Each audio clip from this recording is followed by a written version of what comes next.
October 31st was the final day of the year for the Celtic people of the North. And that day was called the Day of Samhain.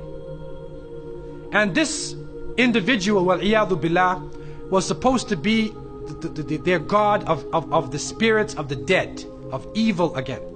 And according to their belief, the evil spirits would rise to the surface and would terrorize people on that evening. And on that evening, if you did something wrong to a person, they'd come back to get you on that night. So some people would put on a disguise, so you couldn't recognize them on October 31st on that evening, and then they would be safe. Also, they would burn fires. Now the only thing we find left of that is the jack-o'-lantern that they will put inside of their window, made from the pumpkin.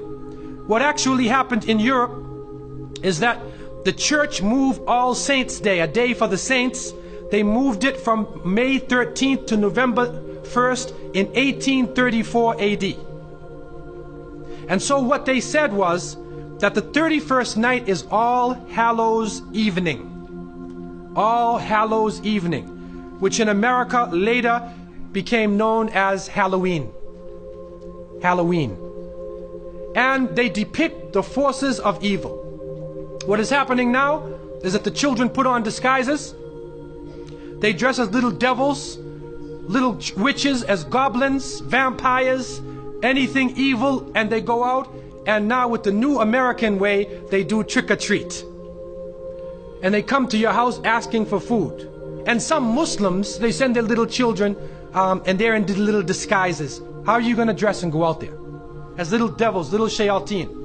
And so to send a Muslim child out to trick-or-treat is a demeaning, lowering thing. You ask them to beg people for food. Then they're dressed up as a way that they're not. Then when the candies and things come in the bag, how do you know what it is they actually gave you? Is it halal?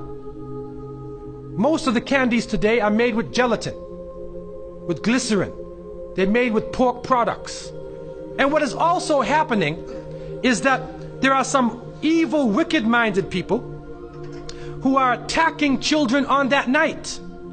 And there are literally groups of Satanists who are capturing children, sacrificing the child on that evening of Samhain, supposedly to get more spiritual power.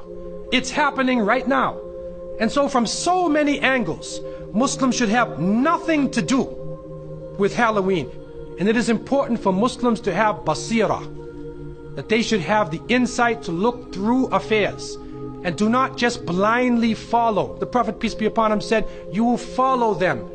You will follow the people who came before you inch by inch, foot by foot. Even if they crawl into the hole of a lizard, you crawl inside there with them. And then they said, who are these people? Are they the Christians and the Jews? And the Prophet, peace be upon him, said, who else? And so it has come to pass.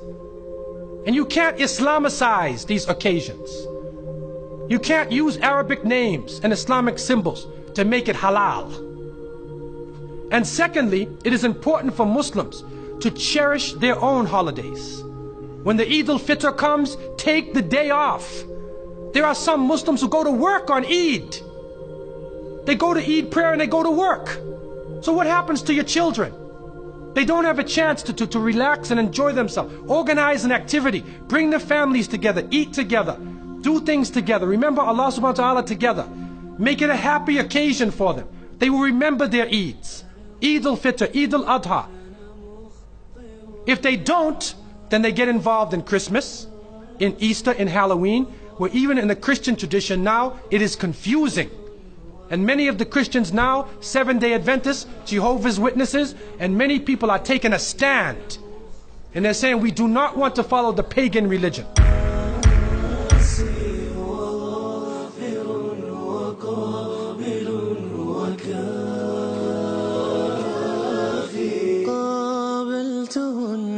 ثلاثة بثلاثة